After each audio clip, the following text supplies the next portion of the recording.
Bienvenue dans Le Monde Invisible, une série de balados qui fait partie d'une trousse d'outils de sensibilisation et de lutte contre le racisme et les discriminations faite par le Centre d'éducation populaire de l'Estrie. Le CEP de l'Estrie, c'est quoi? C'est un organisme en alphabétisation qui œuvre dans la région depuis maintenant 45 ans. Dans chaque épisode, nous allons aborder différentes thématiques relatant les expériences de personnes peu scolarisées issues de l'immigration, d'intervenants du milieu et autres. La création de cette série a été rendue possible grâce au programme Sherbrooke Collectivité accueillante de la ville de Sherbrooke. Aujourd'hui, pour ce deuxième épisode, nous avons trouvé pertinent de regrouper les témoignages de nos apprenants en lien avec les transports en commun. Nous vous invitons à tendre l'oreille pour bien comprendre ce que nos apprenants ont vécu et d'entamer une réflexion sur comment ces situations auraient pu mieux se dérouler. Bonne écoute! Je vais te raconter. Il y en a un, c'est une madame âgée. C'est une comme les autres, il est noir. Il est rentré, il a passé sa carte. Pour moi, il a deux cartes. Il y en a une pour les jetons, l'autre, c'est sa photo. Là, la pauvre, comme il était assis, à un moment donné, il a sorti l'autre carte, il a se levé pour les passer parce qu'il y a le sou dedans. Il a arrêté l'autobus, il a dit « Hey, toi !»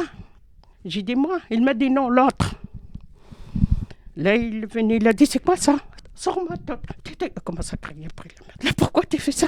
Pourquoi là, tu as passé la carte? Pourquoi tu as passé l'autre? Pourquoi tu as se levé? Pourquoi ça, c'est... Je te jure, madame, là, il n'a pas dit un mot, tellement il était assez peur, là. Aussitôt qu'il a arrêté, il a descendu avant le temps, avec ses sacs d'épicerie. Et beaucoup de choses, c'était à passer avec les mondes, on va dire le monde de couleur, là, je ne peux pas, parce que c'est fort, c'est assez fort, merci. Oui, comme je pars encore avec ma fille à Gaderi, il y avait un monsieur là.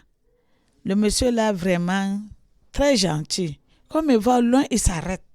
Si c'est l'autre personne là, fait même ma main comme ça, allez, il part. Il y a beaucoup. Il y a les gens qui sont bien, il y a les gens qui sont vraiment méchants. Oui, tous les beaux là, les beaux chauffeurs là, qu'est-ce qu'ils les montrent respect, il va te comprendre là. Ils sont pour leur retraite, il n'y a plus rien. Et ils sont, je ne sais pas comment je vais te dire, là il fait comme il te niaise là.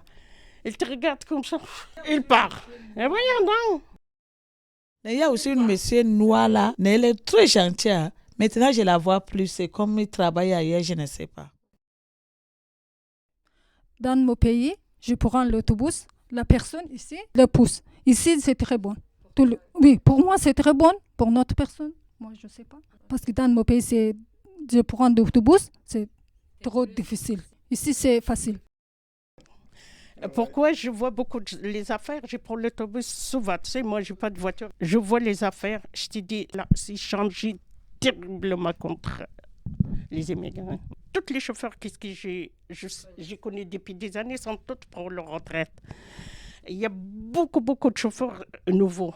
Alors, ils sont très méchants. Je ne sais pas ce qu'ils voient parce qu'ils sont... Ça y est, il a l'avion dans sa main. Non. Parce qu'il y a une madame, il va monter. Ça, c'est une Bosnie. Il prend son temps. Il a dit, vite, je ne suis pas ton chauffeur. J'ai dit, excuse-moi, tu es son chauffeur. J'ai payé ma carte. Il a payé sa carte. Il a payé sa carte, c'est ta paye. Ah ouais. Là, il a fait ça, la madame, il est tombé. Paf! J'ai dit, viens les ramasser maintenant. Et tous ces deux sont partis là-bas. Là, on a arrêté au cégep, là, les inspecteurs, il était direct, là, quelqu'un, il a appelé les inspecteurs. Il a dit, qu'est-ce qui s'était passé? Il y a un accident. Il a dit, je ne sais pas, madame, il commence à bégayer, là. Il y a un autre chauffeur, il est monté. Lui, il est parti, il est rentré dans la cabine. Voyons. Je suis animatrice en francisation et j'ai choisi de joindre ma voix à celle de mes apprenants. Un jour, on faisait une sortie et on a dû prendre l'autobus pour se rendre d'un point A à un point B. Et le premier autobus qu'on devait prendre ne s'est jamais présenté. On a dû donc courir à un arrêt un peu plus loin pour prendre finalement un deuxième autobus. Lorsque l'autobus est arrivé, Pendant que les premiers du groupe entraient, les derniers étaient encore en train d'arriver. Mais ça n'a pas mis en retard l'autobus. Dès que la première personne est entrée dans l'autobus, la chauffeuse a commencé à crier « Faut être là à l'heure! Faut être là à l'heure! Ça n'a pas d'allure, un groupe comme ça! Faut être là à l'heure! Vous retardez tout le monde! » Sur un ton agressif, en criant, là. Donc, je dis à la chauffeuse, je suis désolée, madame, l'autre autobus n'est pas passé. On a dû se dépêcher pour venir. Merci beaucoup de votre patience. Ensuite de ça, elle nous dit « Tassez-vous dans le fond! Tassez-vous dans le fond! » mais toujours avec un ton très agressif.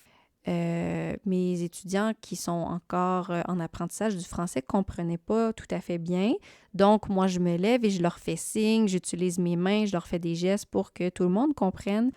Ensuite, un autre monsieur, qui est un simple client comme nous, commence à crier « Elle vous a dit de vous tasser! Elle vous a dit de vous tasser! » J'ai dû utiliser beaucoup de force en moi pour rester patiente et polie, j'avoue.